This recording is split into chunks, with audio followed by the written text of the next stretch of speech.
Hello, magandang gabi po mga kababayan. Pag-usapan natin po ang rally kanina. Yung rally po kanina ay marami-rami na rin sa kung anong standard pag-usapan natin. Isa lang makita mo na sigurado doon ay ang lahat po na pumunta ron ay kanik-kanyang desisyon na pumunta ron. At sigurado ako na walang nagbibigay ng budget doon. Magbibigay para kung sino dadalo ay bibigyan. Wala po. So bago ang lahat, no, siguro mag-narrate, mag-ano muna tayo. Magbigay muna tayo ng pasakalye bago tayo mag-umpisa para inantay natin ng ibang mga audience. So, ngayon ganito. Unang tanong, bakit nagkarali? Ang sagot diyan ay marami po sa motsari na mga dahilan. Pero pinaka-number one na dahilan diyan, nag-umpisa po ito sa panawagan na i-impeach si Sara. Yan, in fairness, yan ang katotohanan naman. Pagkatapos, nagkaroon na ng panawagan na i-push yung impeachment laban kay Sara Duterte, ay nagkaroon ng pangyayari. At ang pangyayari ito ay yung umaabot ata mahigit 1 trilyon na nakawan sa budget na binuo, na ginawa. At kabastusan po ito at napatunayan na walang duda na yung Bicameral Conference Committee na pinangbasehan o pinanggalingan ng General Appropriations Act na pinirma ni Bongbong Marcos ay blanco. May 13 blanks. At ang 13 blanks na yon, lumalabas na patunayan na pirmado ng mga senador, pirmado ng mga representante ng House of Representatives. Ibig sabihin po, inaprubahan nila ang Bicameral Conference Committee na blanco. At ang blanco, ang siyang ginawa supposedly sa ilalim ng proseso ng lawmaking, yan ang pinaka-second to the last na parte na trabaho, na step bago mo papirmahan sa presidente ang batas na ginawa na kung tawagin la ay National Budget Law.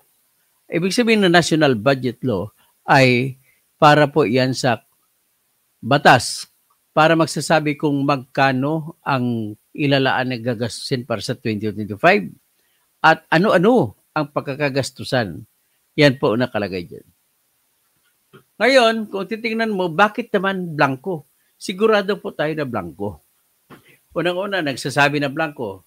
Ang unang pumiyok dyan si Congressman Ongab na we cannot deny nakakampi ni Duterte. Si Congressman Ongab ng 3rd District ng Davao City. Blanco ang siyam na item na sa ilalim ng Office of the Secretary of Agriculture. Ang pinaka-prominente na blanco ron ay yung budget o gagastusin sana para sa National Irrigation Administration. So kung ganon, ang ibig sabihin po ay sandali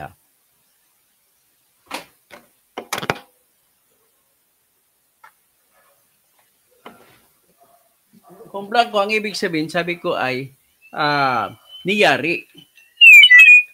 Totoong niyari nila ang budget. At kung niyari, bakit iyariin? Mainit kasi na usapin. Mainit na usapin ang budget kasi diyan sila mag-didiskarte kung paano sila makanakaw ng pundo ng bayan. So, ang iba, nilagay nila sa ayudas, mga ayuda, may mga AKAP, mga AX, MAIP, marami pang iba, tsaka proyekto na flood control projects. So, tapos sa NIA, sinasabi ko na pinakamataas sa mga item na blanco sa ilalim ng Office of the Agriculture ay nagsimula sa gusto ni Bongbong Marcos na 24 billion lamang ang gagastahin. Dinagdagan ng House of Representatives at ginawang 74 billion. So, dinagdagan ng 50 billion. So, billion ang ibig sabihin, hindi million. Pagkatapos, nakalagay doon na i-delete daw yung 74 billion at papalitan ng blank nakalagay. Isa lang yun sa mga nilagay doon na mga blanco. So kung ganun, ay klaro-klaro na ang pakay talaga kung paano makanakaw. Okay? Kasi alam naman natin na binubulsa lang ngayon nila mga projects, lalo ng ayuda, na pinapalabas nila na natanggap ng mga tao, pero maraming mga mirigris piatos na resibo ilalabas na kunwari natanggap ng mga tao. So, pagkatapos niyan, na may blanco na, ay yung blanco ay dapat ibalik, kasunod na proseso, ibalik sa House of Representatives para buto-butuhan ng mga kasapi ng House of Representatives kung sila ba'y sang-ayon sa pagbabago na ginawa, sa batas na ginawa ng mga kasapi ng House of Representatives. Papadala rin sa mga kasapi ng Senado at tatanungin sila kung payag ba sila sa pagbabago na ginawa kung ikumpara doon sa original na ginawa nilang budget law. So, ang ginawa nila, December 6, alas 6:14 ng hapon, in-email nila ng Technical Working Group o ng grupo ni Romualdez at saka ni Zaldico. In-email na sa lahat ng congressman. In-email din sa lahat ng senador ang kopya. Iisang kopya lang yan. Pero kahit 1,000 emails, ilalagay mo, makikita mo. So, ang nangyari, natanggap ni Isidro Ungab yung sinasabi niya na pinrint out niya, nakita niya ng mga blanco. Pagkatapos din, na konfirma yan na blanco ng Makabayan Party List, Congressman na si Raul Manuel, na hindi mo naman pwedeng sabihin ng sinungaling pabor kay Duterte kasi kaaway sila ni Duterte. Sinabi niya kung ano ang pinalabas ni Congressman Ungab na kopya, ay ganun din ang kopya niya pareha. May blanco na 13 items. Bandang huli, kinatigan din siya ni Congresswoman Franz Castro na talagang hindi sila binigyan ng pagkakataon para mabasa mo na bago sila buboto. Ganon din si Arlene Bruzas. So, ibig sabihin, sabi nila ni Raul Manuel, alas 6:14 nila natanggap sa email nila yung kopya at alas 7 ng gabi nagbuto-butuhan na sila. Pero ang butuhan nila po, viva voce, hindi nominal voting. Ang sabi ni Panfilo Lacson, dapat nominal voting. Natawagin isa-isa at tatanungin ko anong boto sa budget law. Pero hindi ginawa. Ang ginawa lang ganito po. Sabi nung acting majority leader ng House of Representatives, we are in receipt of the copy of the disagreeing provisions of the bill in the Senate and the bill in the House pertaining to the General Appropriations Bill. We have now a copy of this bicameral conference committee report. And we move, this representation moves that the same be submitted for ratification. Ibig sabihin ng ratification, isumiti mo sa pagbuto-butuhan ng mga kasapi ng House kung payag sila sa binago na mga proviso kung ikumpara sa nauna nilang ginawa. Ang sinabi naman ng acting speaker, sabi niya, there is a motion to submit the bicameral report for the 2025 budget. So is there any objection? Hearing none, the motion is carried. Pak! Ganun lang kasimple. So wala daw nang object. So ilang mga 30 seconds lang. Tapos, and so I am now asking for those who are in favor of the bicameral conference committee report, say aye. May narinig ka ngayon. I-reviewin mo po yung YouTube ng live session ng House of Representatives na may petsa ng December 11. For those who are in favor, say aye. Mga 3 tao lang narinig ko nagsalita aye. Tapos for those who are against, say no, say nay. Walang nagsalita. Wala kang marinig.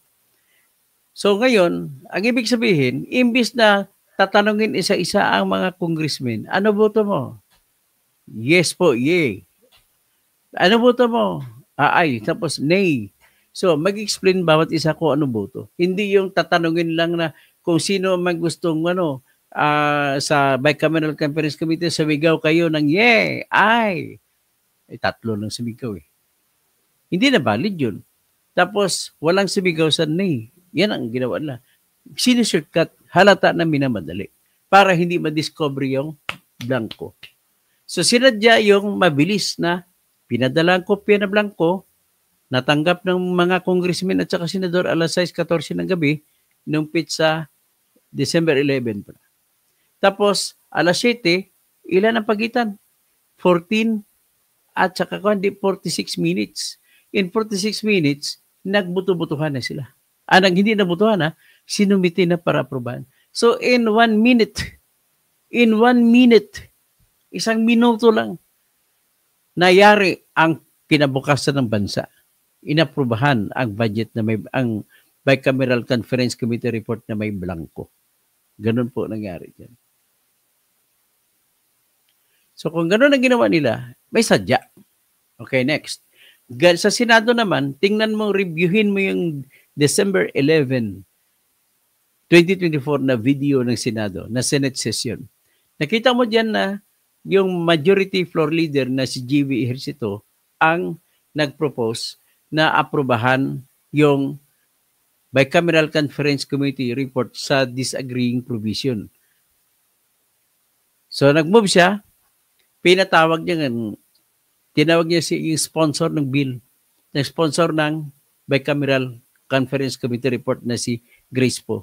Si Grace Poe naman walang ginawa kundi nagsalita tungkol sa kung ano-ano ang mga pagbabago na ginawa. Lahat ng pagbabago sinabi niya, except yung mga blanco patungkol sa Department of Agriculture. Bakit wala siyang binanggit tungkol dun sa Department of Agriculture? Yan naman ang indikasyon na talagang may masama silang balak. So ngayon, anong oras nila natanggap yung email na kopya ng Bicameral Conference Committee report? The same time na natanggap ni Raul Manuel at ni Isidro Ungab. That was December 11, 6:14 p.m. Tapos, kung alas 7 inaprubahan ng House of Representatives ang kanilang kopya, alas 8:20 naman inaprubahan ng Senate kuno ang kanilang kopya. Pero pakinggan mo, sabi ko, so reviewin nyo yung session live video ng Senate at makikita mo, pagkatapos mag-motion si G.V. Ejercito, pinasalita niya si Grace Poe at lahat ng sinasabi ni Grace Poe daw yun kuno ang babaguhin. Ang binago, hindi babaguhin, yung binago. Pero kapansin-pansin na wala siyang binanggit na binago tungkol sa agriculture. Ano ibig sabihin? Pero kung tingnan mo mga blanco, so may something, making something out of nothing. There was none. There was nothing in the budget items for 13 accounts for the Department of Agriculture. Ganun po nangyari. So, ano ibig sabihin? Si Grace Poe ay tinitingala ko na nakabasa siya. At kung nakabasa siya, alam niya na may blanco. At kung alam niya may mga blanco, hindi niya binanggit yung tungkol sa mga blanco sapagkat baka manghingi ang kapwa niyo, senador, ng kopya. Asan tingnan namin yung sinasabi mo. Yan ang kinatatakutan niya. So, sa madaling sabi, tuloy-tuloy, pero ito ang kapansin-pansin. Natapos ang usapin sa Senado patungkol sa kung aprobahan ba o hindi yung Bicameral Conference Committee report, ay wala po silang pagbuto-buto na nangyari. Hindi malang nagsabi si Chis Escudero, there is the motion for the approval of the Bicameral Conference Committee report on the disagreeing provisions for the 2025 budget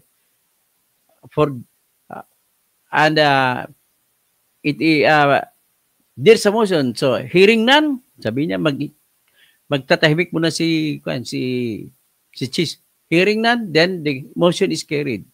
Tapos tatanungin niya, gaya ng ginawa sa House, those who are in favor of the Bicameral Conference Committee report, say aye. Dapat ganon. Kung pinaka-minimum, pero sabi ni Panfilo Lacson na bihasa na sa Senado, ay hindi daw yun pwede. Pag budget, pinag-usapan, napaka-material yan, grabe ang implikasyon pag budget. Kaya binubusisi yan, kaya tinatawag isa-isa ang mga senador at saka congressman para bumoto. Pero dito, wala man lang pagtatawag si Chis Escudero na ginawa. Wala, hindi man lang sinasabi na for those who are in favor, say aye. Wala. For those who are not in favor, say nay. Wala. Wala siyang ginawa gano'n. So, ibig sabihin, conclusively, kung ipakita ko to sa Supreme Court, yung kopya ng December 11 Senate Session Live ay katibayan na hindi pa pala inaprubahan ang Bicameral Conference Committee report. Ladies and gentlemen, kung hindi pa inaprubahan, ibig sabihin, null and void. Walang bisa sa batas ang pinirmahan ni Bongbong. So, iyan ang unang problema. Yan din ang pangalawa, pinakamalaki sa rason kung bakit marami ang pumunta sa rally kanina. Yung una, sabi ko, yung impeach Sara movement. Wala pang issue ng budget. Tapos nagka-issue sa budget. Kaya medyo lumaki.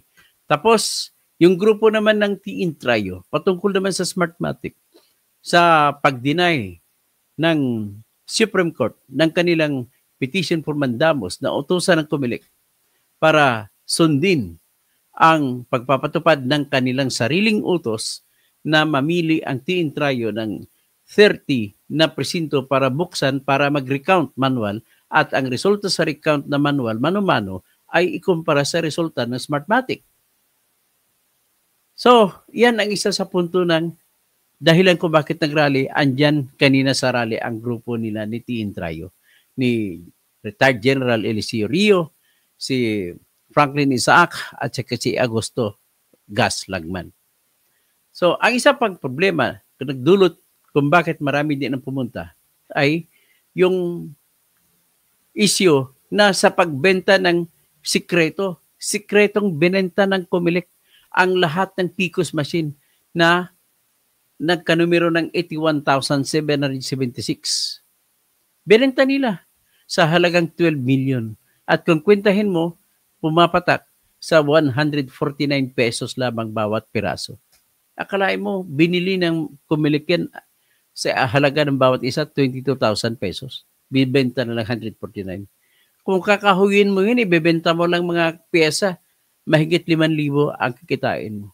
Pero bakit sinekrito minadali ni Garcia? Ang isa sa nakita ng T-Intrio, nakita ko, ako una nakakita noon, ay ginawa yun para kahit utusan man ng Supreme Court ang recount, ay hiwala nang gagamitin. Sasabihin ng COMELEC, ay, Diyos ko Lord, Diyos ko, mga Supreme Court Justices, naibenta na po eh. So kung nabenta na, wala na tayong tinatawag na history.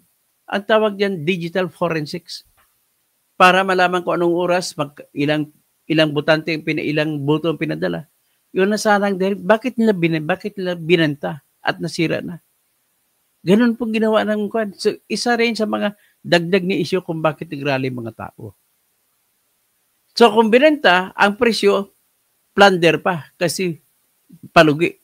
Next, ang dahilan ngay talagang dinispatcha na kagad para wala nang magagamit na recount. Kahit na mag-recount, pwede na sabihin, hindi na pwede mag-recount. Kasi wala na makina eh. Ngayon, ang binenta hindi lang makina, pati ballot box na plastic. So, saan nilalagay ngayon ang mga baluta na laman nun? Yung mga ginamit sa pagboto, asan nilagay? Eh di, binasura na rin. Malamang binenta na rin yun sa mga nagtutunawan ng mga papel. Ganon kabalahura po ang pamahalaan ni Bongbong Marcos. At tao niya rin yan si Erwin Garcia.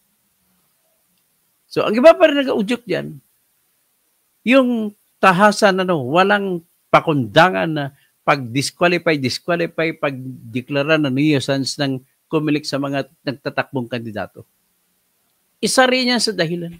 Ang dami-daming tinatawag na mga korupsyon na ginagawa na abuso. Ano pa ang isang dahilan? Well, ang isa pang dahilan is yung pangangawat nila Romualdez at hindi na napigilan din na naimbestiga sa mga ayuda. So, isa po yan sa mga dahilan. Dami-dami ng dahilan. Ano pa ibang dahilan? Yung bilyon-bilyon na ginastos ng mga kandidato sa pagpa-advertise. Ang pinakamalaking may gastos yan, si Abby Binay. Mahigit 1 bilyon ang ginastos sa Facebook, sa mga tarpaulin across the nation, sa ginastos niya sa billboards. Grabe. Tapos, nakadagdag din dyan yung mga abusadong politiko. Kagaya kay Rapi Tulfo tsaka anak niya. Akalain mo, nilabag yung bawal na pagdadaanan ng bus lane sa EDSA. Dinaanan ng anak niya. Tapos, wala naman daw kasalanan ng anak niya dahil nagbayad naman daw ng multa. Hindi niyo nakuha. Napakabubo mo talaga. Pasensya na sa pasalitang bubo. Pero napakabubo mo talaga, Mr. Rapi Tulfo. Bakit mo patawarin yung anak mo? Congressman yan eh. Nag-convoy sila. Dumaan. Sinadya yun eh. Ibig sabihin, alam niya na bawal. Dinaanan pa niya. Hindi na mahalaga yung kung nagbayad siya ng multa o hindi. Ang importante, nakita natin na meron ka palang ugali maglabag. Abusado ka. O ngayon, congressman ng 2nd District ng Quezon City. O lahat ng mga taga Quezon City, 2nd District, huwag nyo na iboto yan. Nakikita ko si Jeffrey Cabigon. Magandang gabi, Jensen. Maayong gabi diya sa Davao del Norte. So, ano pang ibang dahilan? Marami po mga tao nagagalit sa mga senador natin ngayon. Tanging si Risa Hontiveros lamang ang kumontra sa boto.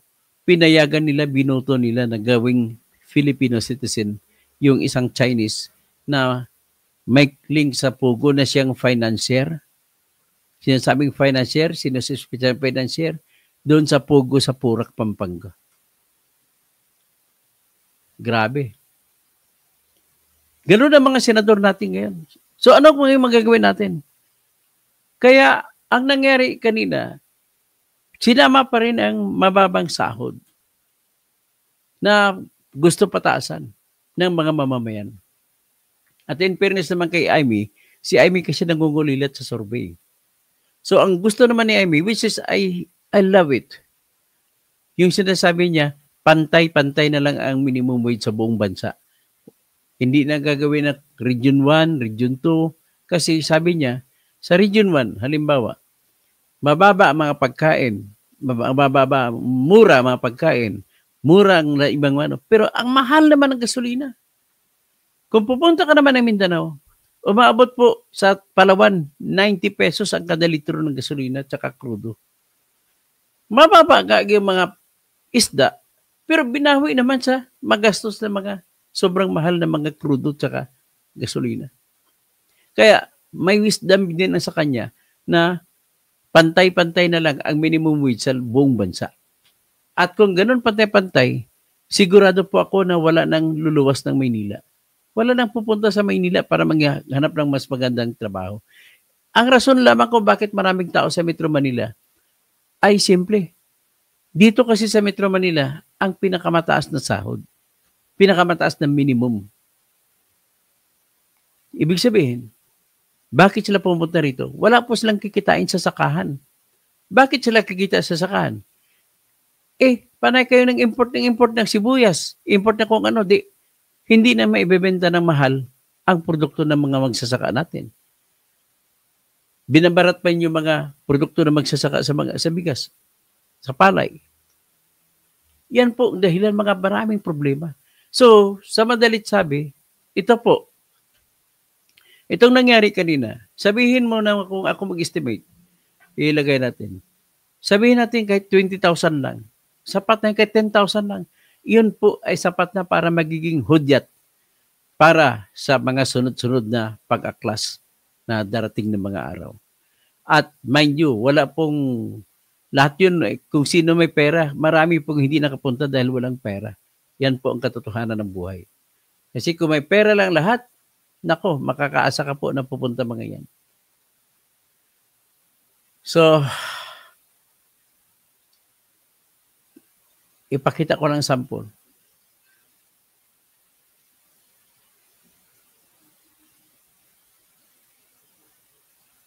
Siguro ipakita ko yung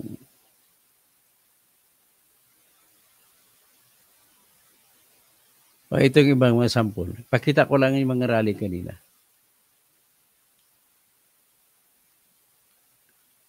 So, ito kung makita mo, itong rally ng mga yan. Yan maaga pa yan, mga alas 8 ng umaga. Tapos ito, towards yan, dumandami-dami. Ayan. At sa dumandami. Oh. Yan, dumandami-dami.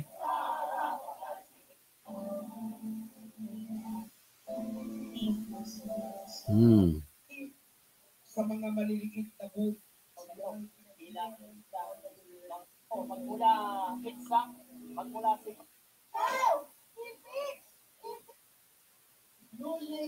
natutulog. Puginom tayo, puginom. Yan. Ito lang, 90 na ng mga kabayan, sa mga hindi pa nakalike dyan, 90 like na lang.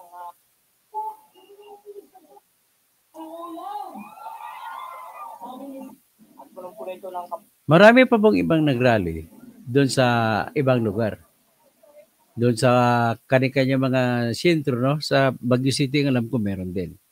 So, isa lang ang masasabi ko dyan. Hudyat na po yan. Marami pag ibang nakapunta, hindi nakapunta, pero wala lang timing. Ang problema pa dyan, walang mapaparadahan, no? So, anyway, what is important is na-perform ang una. Ang kasunod niyan. Ngayon, ang problema lang dyan, maraming mga konting intriga eh. Sana hindi na maka-intriga kasi inintriga pa ni Senator Trillanes yung grupo ng T-Intrayo na humuhugot ng lakas mula sa kanilang petition sa Supreme Court patungkol sa Smartmatic Magic. So tatawag na lang ako, no? At hanggang dyan na muna natin. So si Girlie Sumanghid, pinakauna. Good evening.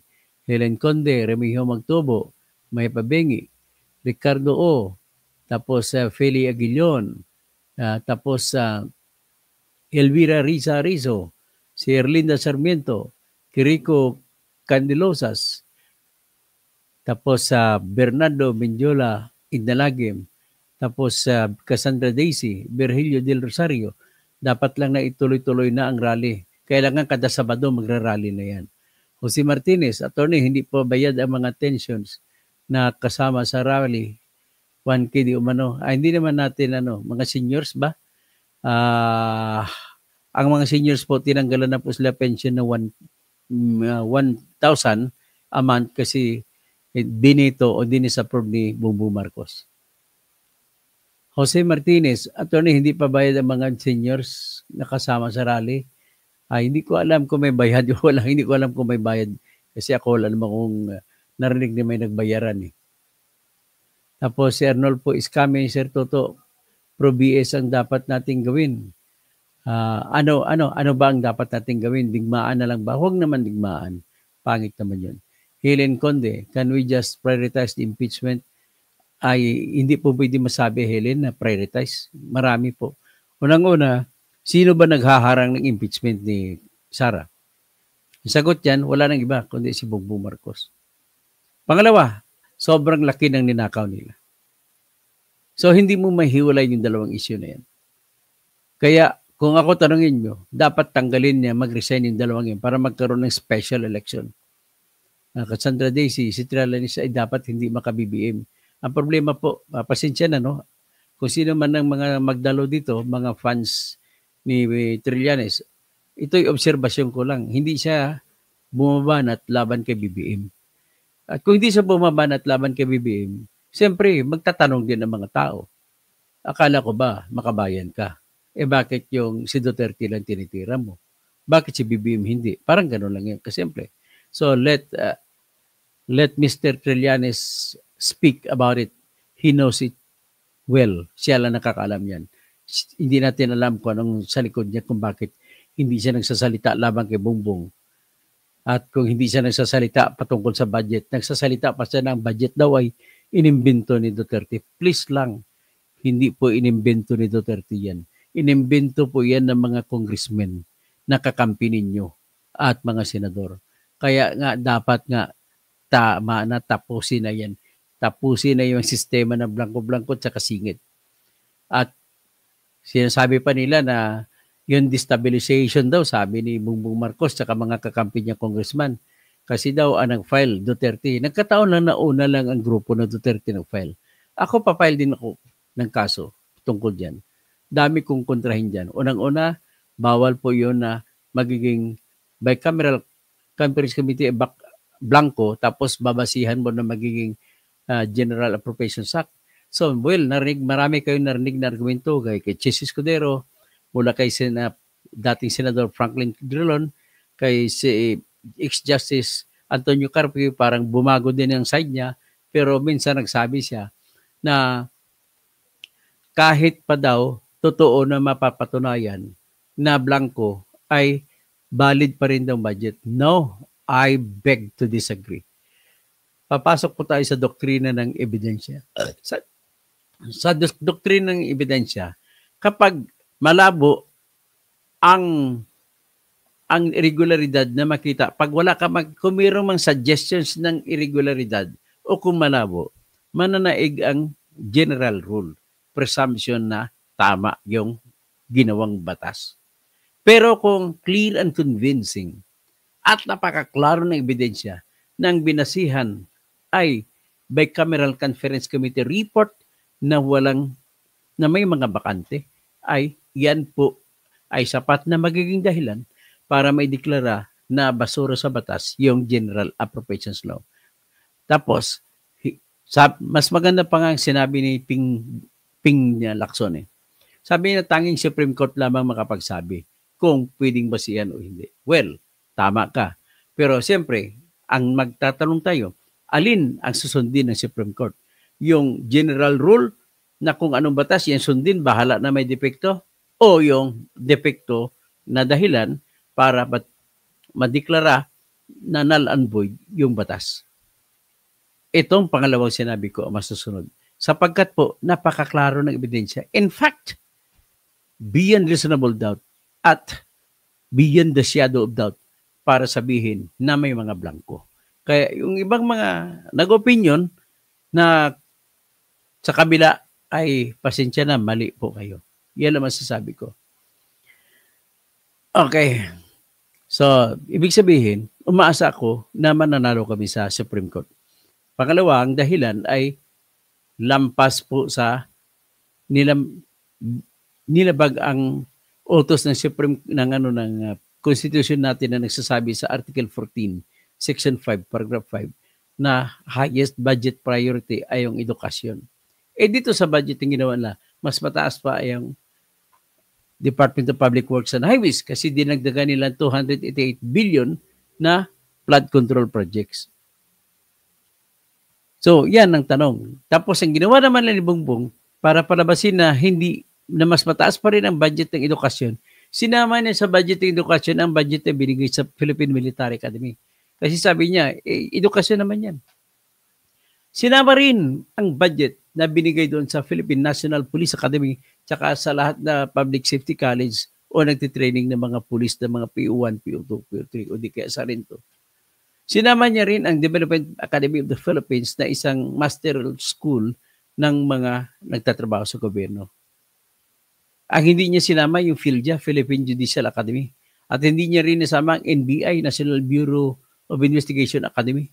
Hindi rin sinama ang PDEA Academy.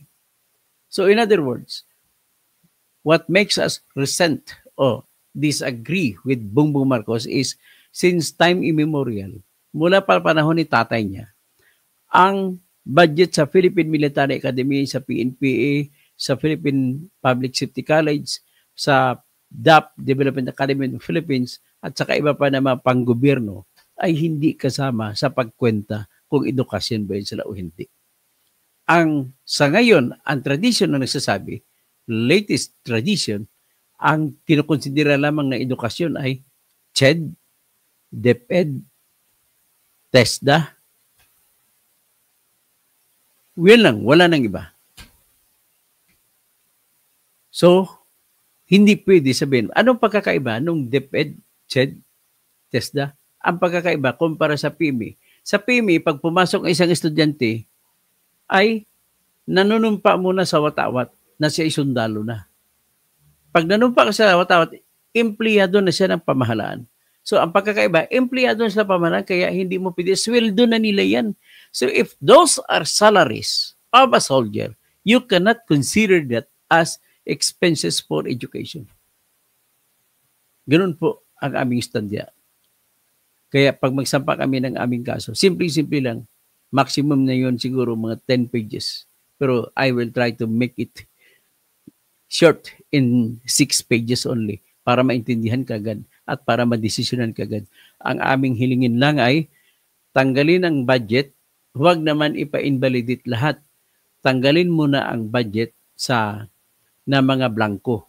Hindi mo konsidera na kasama sa budget yung blanco.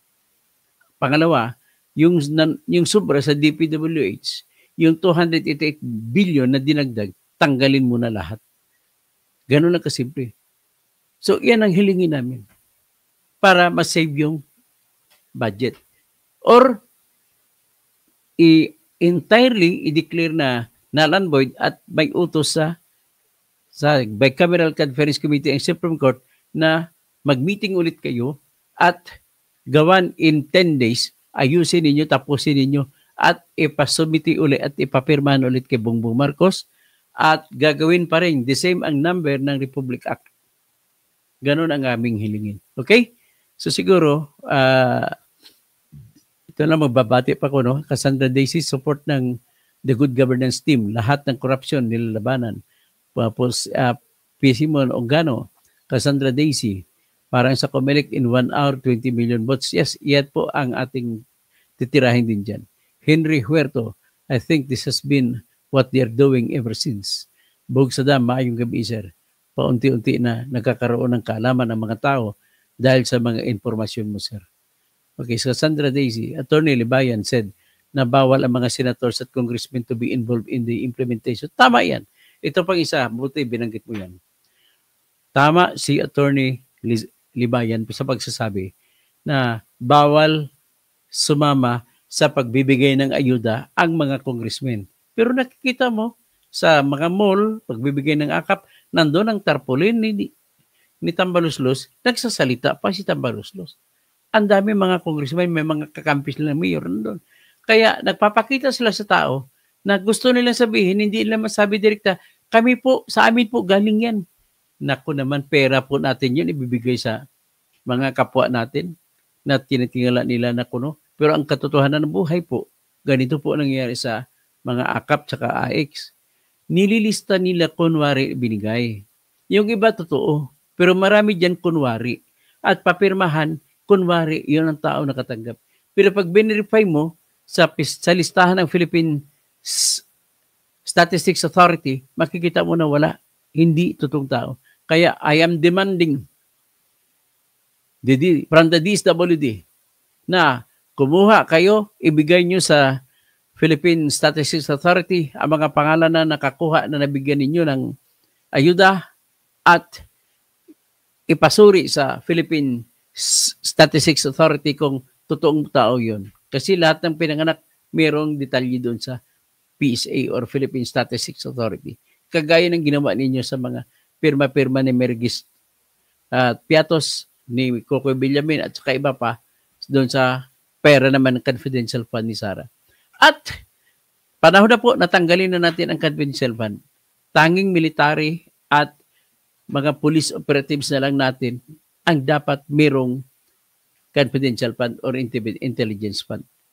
Tapusin na natin po yan. Bawal na po yan. O si Cassandra Daisy, please file sa Supreme Court. Yes, ako po ang magsasampa. Pero ang problema ko lang, tulungan nyo na ako, mag-GCash lang kayo sa akin kung magkano may tutulong ninyo pambayad sa Supreme Court. So, Popoy, maraming morning Toto. So, siguro ikuhan ko dito yung aking kwan. Yan po mga numbers ko na pwede nyo mabigyan.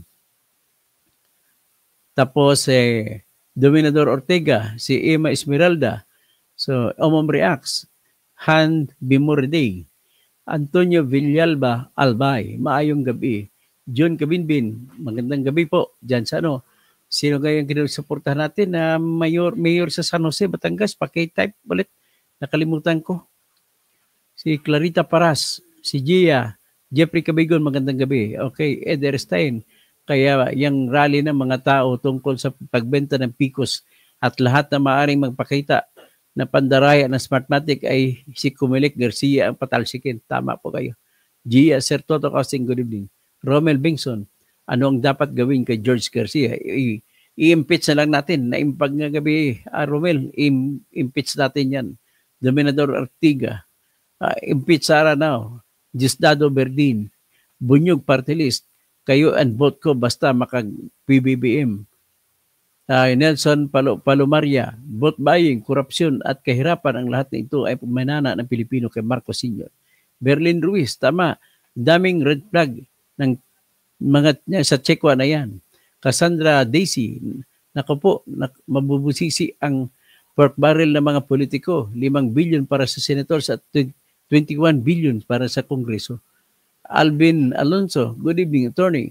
Belinda Rakilo, wag pumabor ang mga senador na maling hakbang, dapat masunod. Alam mo, dapat tanggalin na lahat ng senador niyan. Huwag nyo na ibubuto yan lahat yan ng mga bago na tumatakbo. Alam mo, binuto pa na maging Filipino citizen yung kapareha si Alice Go. Ay, kung tinanggalan yung citizenship si Alice Go, dapat tanggalan yung citizenship. Hindi na tinanggap yung Pogo na yan, na nagpahingi ng citizenship na Pilipino. Carl Mark Short, good evening. Our fearless senator, natakot sa iyo si Garcia dahil letter C ang causing. Uurong lahat ang numero at maraming senador. Oo nga, maraming senador apektado. Eder Stein, pagod ka na katoto, medyo pahinga na, okay.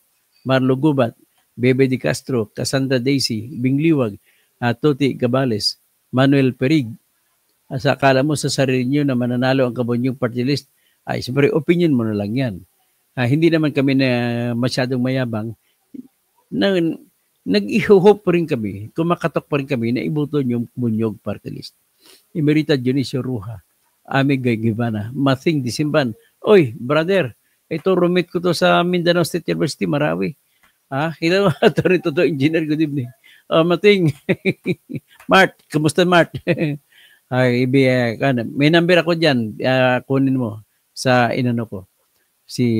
So lahat ng mga langon sa mga Maranao Sea, sa YouTube channel Akan, Ago, Facebook page, Mapia Magabi, langon sa inyo. At sa inyo rin, Bismillahirrahmanirrahim. Assalamualaikum warahmatullahi wabarakatuh. Insala, Mating. Don Pulubi, pinagtanggol ni Triling si BBM dahil wala naman daw korupsyon. Ay nako. Ito si Jano Robles. Kontrapartido to. Hayaan mo na lang. May karapatan naman siya magsumigaw. Tote Gabales. Hallelujah, ituro ng Biblia sa elementary hanggang college. Tama. Rodo Saruna, dami ng kapalpakan ang BBM administration, nakapasalot na sa bansa ang lakas ng lokal dahil hawak nila lahat. Maupay nga gabi sa tanan sa mga waray-waray sa Biliran, Leyte, ag Samar. Rodo Saruna, tapos Cassandra Daisy, sabi ni Berlin Ruiz, attorney, paano na yung argumento ng paano makalusot ang GA sa may 300 na congressmen?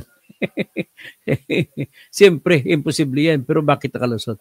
Cassandra Daisy, mga public servants kayo, mga senators, congressmen, busisiin ninyo ang bawat sentimo na pera namin na ginagastos ninyo. So si Putin, Trillanes, nagdiditor para pro Marcos obvious. Pero babalik din yan sa katotohanan. Sobra lang ang galit sa Duterte. Hi everyone. Cassandra Daisy, Manoy Abe, it seems that the smell of money coupled with insatiable greed has made our leaders afflicted with mental paralysis. They cannot this government with honor. Kerry Buzz, may we know what is the party list ng anak ni Po? FPJ. Huwag niyo ibutong FPJ ha. Fernando Po Jr., FPJ party list. Huwag niyo iboto yan. Hindi naman si FPJ yan eh. Anak ni Grace po yun. Tapos nag-trader pa sa bayan. Sa mga budget, tinanggal pa niyang ang PhilHealth sa maling rason. Sinabi niya, tinanggal ko sapagkat meron silang 600 billion na reserve fund. Yun pala, 400 lang palang reserve fund. Mag-research ka rin. Ang problema sa iyo, gumagamit ka ng fake news, Miss Grace po. Miss Fake, pareha lang kayo ni Cheese Escudero. Winifreda Lilorcies, go po sir, laban lang tayo. Sobra na talaga ang pagkakawatan ng admin na ito.